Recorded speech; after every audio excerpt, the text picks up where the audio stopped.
क्या आपके साथ भी ऐसे ही होता है? जब आप नहा रहे होते हो, आपके बहुत सारे बाल झड़ जाते हैं, तो आपका कॉन्फिडेंस इधर से इधर चला जाता है। तो इस वीडियो में मैं इस प्रॉब्लम का सोल्यूशन बताऊंगा। हेलो, मैं हूं मृणाल घोष। मैं कॉस्मेटिक कंपनी में रिसर्च एंड डेवलपमेंट साइंटिस्ट हूँ। तो तुम्हें पता कैसे चलेगा कि तुम्हारे बाल डैमेज है या नहीं? तो इसके बहुत सारे सिम्टम्स हैं। सबसे पहला है कोर्स हेयर। कोर्स हेयर वो हेयर है जो बहुत रफ होता है। दूसरा है ड्राई हेयर। ड्राई हेयर, हर ड्राई हेयर डैमेज नहीं होता, पर अगर कंडीशनर और ऑयल करने के बाद भी तुम्हारे हेयर ड्राई हैं तो मतलब वो डैमेज है। तीसरा है एक्सेसिव ब्रेकेज। अगर तुम्हारे बाल बहुत ज़्यादा टूट रहे हैं या झड़ रहे हैं तो वो भी एक डैमेज है, एक निशानी है। चौथा है हाईली पोरस हेयर। जो फ्रिज हेयर होते हैं, जिनके बाल बहुत ज़्यादा फ्रिज होते हैं, फ्रिजी होते हैं, वो भी एक डैमेज है, एक निशानी है। पांचवा है लो इलास्टिसिटी। अगर तुम्हारे बाल स्ट्रेच करने पे जल्दी टूट जा रहे हैं तो वो भी एक डैमेज है, एक निशानी है। हमें पता लगाना है कि आपके बालों का टाइप क्या है। बालों के 3 टाइप होते हैं, हाईली पोरस, मीडियम पोरोसिटी और एक लो पोरोसिटी। सबसे पहला है high porosity. High porosity hair वो हेयर होते हैं जो केमिकल्स को बहुत ज़्यादा जल्दी एब्जॉर्ब कर लेते हैं। इसमें मॉइस्चर रिटेंशन भी नहीं हो पाता। दूसरा है medium porosity hair. Medium porosity hair में ऑप्टिमल मॉइस्चर रिटेंशन होता है, ना ज़्यादा ना कम। तीसरा है low porosity hair. Low porosity hair में सिग्निफिकेंट अमाउंट ऑफ टाइम लगता है हेयर को ड्राई होने में। इसमें जो हेयर की क्यूटिकल्स हैं वो क्लोज हो जाते हैं, जिसकी वजह से वाटर और केमिकल्स क्यूटिकल्स के सरफेस पे ही रह जाते हैं और रिमूव नहीं हो पाते।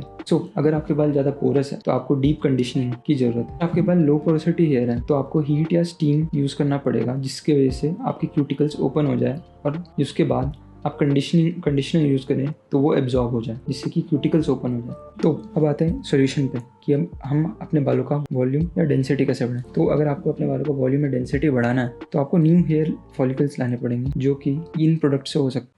सबसे पहला है रीडेंसाइल सीरम, वो भी बेयर एनाटॉमी का। मैं यहाँ पे किसी प्रोडक्ट को प्रमोट नहीं कर रहा हूँ, पर ये मैंने प्रोडक्ट यूज़ किया है और इसके रिजल्ट्स भी अच्छा हैं। तो इन प्रोडक्ट्स में एक्टिव कंपोनेंट्स हैं डाईहाइड्रोक्यूरेसेटिन ग्लूकोसाइड, एपिगैलोकेटिचिन, गैलेट ग्लूकोसाइड। ये दोनों पॉलीफिनाइल्स हैं और ये दोनों हेयर फॉलिकल्स को टारगेट करते हैं। एनेजिन, ये एक water soluble organic P extract है। बायोटिन एंड अल्फा अर्जिनिन, ये भी पी एक्सट्रैक्ट में ही पाए जाते हैं। एंड टर्मरिक एक्सट्रैक्ट, ये ब्लड सर्कुलेशन में हेल्प करता है और इसमें हाइलुरोनिक एसिड भी है। दूसरा है इंदुलेखा का हेयर ग्रोथ ऑयल, जिसमें भृंगराज, आंवला, ब्रह्मी और आमंड ऑयल है। भृंगराज में बीटा कैटेनिन होता है, जो कि क्रूशियल होता है एनेजिन फेज के लिए।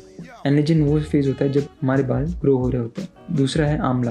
आंवला में टैनिन्स होते हैं। टैनिन्स हमारे जो भी बालों में प्रोटीन है उसको बाइंड करके रखते हैं। तीसरा टिप मैं ये दूंगा कि अपने बालों को रोज़ वॉश मत कीजिए, क्योंकि हमारे बाल हाइड्रोफोबिक होते हैं और प्रोलॉन्ग वाटर एक्सपोजर की वजह से वो स्वेल हो जाते हैं और टूटने के बहुत प्रोन हो जाते हैं। अगर तुम्हें ऑयलिंग करनी ही है, अच्छे से करनी है ऑयलिंग, तो ये टिप बहुत इंपॉर्टेंट है। क्या करो, कंडीशनर लो और ऑयल लो, कोकोनट ऑयल जो मार्केट में मिलता है, वो अपने बालों पे लगाओ।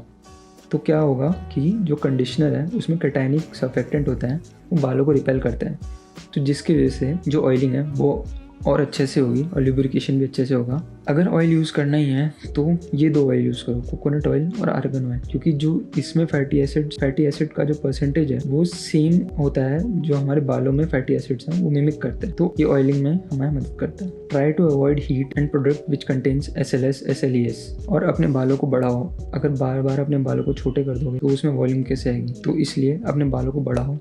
अगर कटवानी है तो साइड से ट्रिम करवाओ, अपने बालों को छोटे मत कराओ। अगर छोटे करवा दोगे तो बालों में वॉल्यूम ही नहीं आएगी। इसलिए सबसे पहला है कि अपने बालों को डैमेज होने से बचाओ और दूसरा है कि अपने बालों को न्यू हेयर फॉलिकल्स को ग्रो करो। Thank you.